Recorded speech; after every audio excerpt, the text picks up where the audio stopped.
That's the first high school I coached at in this town, and I coached there in 1995, and we took only the second team in that school's history to the Valley Finals in football. We got beat by Clovis West, but that place holds a special place in my heart, and to see them do that it makes me feel really good. I mean, that's a marquee moment in the history of that school. Well, and it's credible too. I mean, when you look at your 2 decades here now, being a part of high school athletics, to see that crowd for a soccer game in and game out during the playoffs, I mean, it's phenomenal what they do down there at South. I mean, really, absolutely phenomenal how engaging it is. Yeah, that kind of started a couple years ago when Connie got there, and then Kyle Wiley, who was a phenomenal athletic director for our district and a great guy, all-around great guy. Who's now the Dean of Students at East. Yeah, he's the Dean of Student Discipline at East High. He's been promoted up.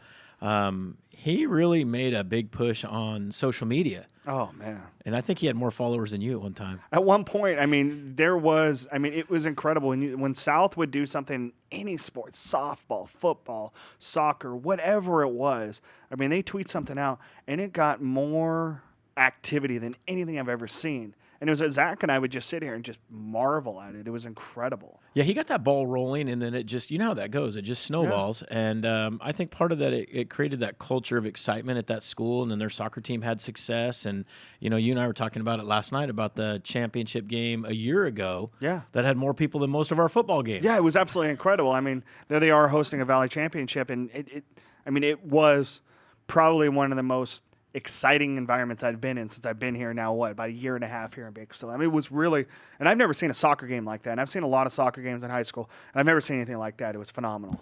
Well, when you can do the wave at a soccer game in town, that's pretty interesting. It is. That was so cool when they ran. Remember that kid ran down the side with the flag? Yep, the whole flag and everything. What's funny is Brian Smith is very much a superstitious guy, and he won't tell you it. But, he sits there and he does everything meticulous, and the reason that they never brought that old Rebel truck back on the sidelines, because he said, we've never won with it there, so don't you dare bring it. That's a football-only thing. And I always thought that was kind of funny, but it works for him. It really did work for him, and it was like Saturday. I was sitting there, and I was getting everything prepped up for, what I do, and he started to hand me his roster. I said, no, man, I got one. I kept it from the other day. And he goes, Trev, you know what I do. Just take it. And I went, yep, okay. Slipped it underneath and went about my day. But, if it works, it works. You talked about something that kind of gains momentum and traction. And something that we did yesterday gained a lot of momentum and traction was we went over to BHS, over to Griffith Field. The demolition of the stadium began. And it was one thing where they've got this new thing where they have live video on Facebook. And when I was going through the live video on Facebook, I had a vomit in the mouth, really. And I said that the grandstands were going to come down, which is completely untrue. And I apologize about saying that. And nowhere else have we ever done that. We've written stories for the last 3 years about this, reconstruction of the famous field there. And I think that what David Reese and yourselves and what you guys have been able to do is you want to kind of hone in on the history while rebuilding the future. Charmaine, let's go ahead and look at the video of what was going on. And for you, Stan, to oversee this and kind of see Griffith Field in this state that it is now. This is the start of something really special for you guys. Yeah. Does that hurt? Does that hurt to see that, by the way? Though, I think it probably makes Clovis feel really good because they hated coming down here and playing on that visitor side. Oh, yeah. So that old chicken coop, man. We're really going to miss that. Yeah.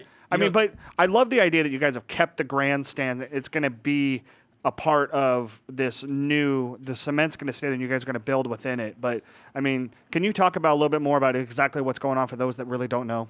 Sure. Well, I had very little to do with any of that, just so you know. I'm just kind of a fringe guy.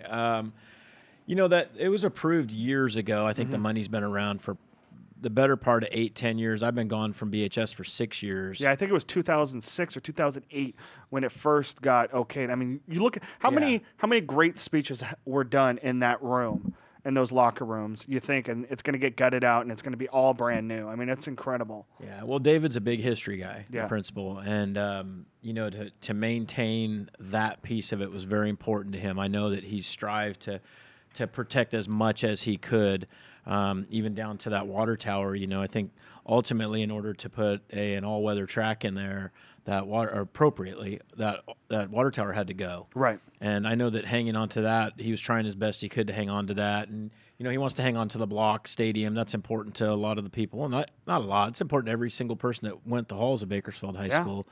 So, for them to be able to protect that and keep that and kind of build around it, it's just going to be a fantastic thing once it's done. And I'm glad that they finally started, because we need another track in town. We have one track in our high school district, and facilities is an issue and use is an issue, and it's going to be pretty neat once it's finally completed. I think it was kind of fitting that David showed up while I was out there shooting video yesterday, and the last thing he said to me is, he goes, "Trev, the tunnel's staying, and I just want you to know that." And I thought that was so fitting that you talk about him really wanting to keep the history around. And that was one thing he wanted to talk about, is that tunnel that so many great football teams have come through over the years is going to remain. That iconic feeling, not coming out of a locker room like some of the new stadiums, off to the side, but coming out of that tunnel right underneath the grandstands. That's going to stay. And that's incredible. And that's one I was just talking to the superintendent about, the couple places I've been in my life that make the hair on the back of your neck stand up, because you realize how special of a place you are. That would be right up there in my top 10 of places. Obviously, I'm not very well traveled, but that's one of those places where it's just, this is so cool. People went through here for the last 100 years. Yeah. There's not many places you can say that. No.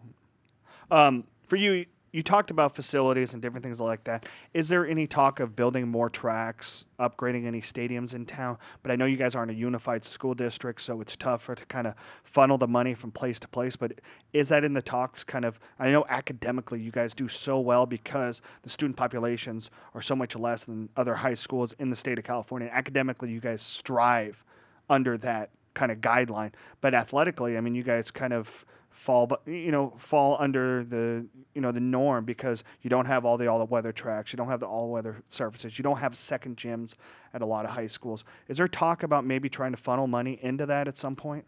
I'd probably put myself in the child parent role on that. I'm more of the child begging for stuff, and, right. and the parents are the ones that get to make those decisions. Of course, I always advocate for our schools and our kids in this community, and I send the information up, and I know it's being looked at very seriously right now.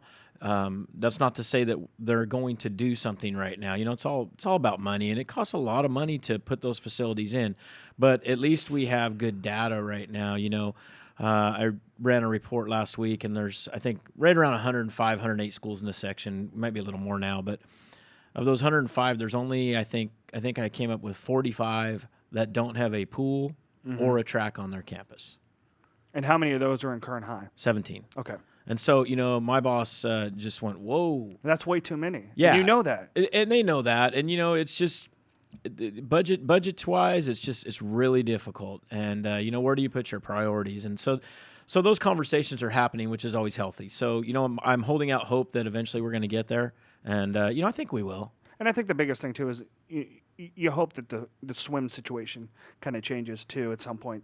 Because you got so many high schools, and the biggest teams per athlete are the swimming teams. But these coaches have to work within and share 6 community pools within the area. And, that's a headache for those guys. It is a very unfortunate situation. When it comes right down to it, we've got 8, 9, 10 kids practicing in swim lanes because there is no water in this town. Yeah. And it's really frustrating. We've rented every pool that's available for us to rent that has heaters. This obviously has to meet certain requirements. Yeah. And our coaches, to their credit, they recognize the fact that they're going to have to make sacrifices and share with each other. And they've done a really good job of it. Generally speaking, we haven't had any issues on that side of it.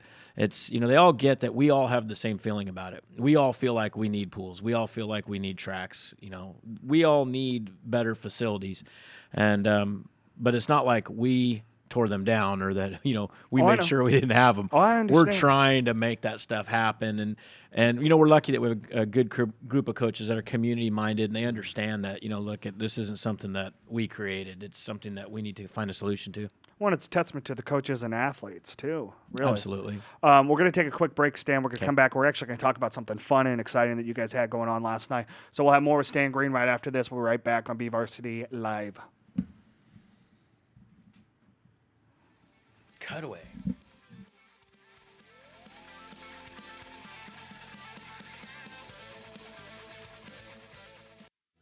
One thing about living in Kern County is all these great rivalries.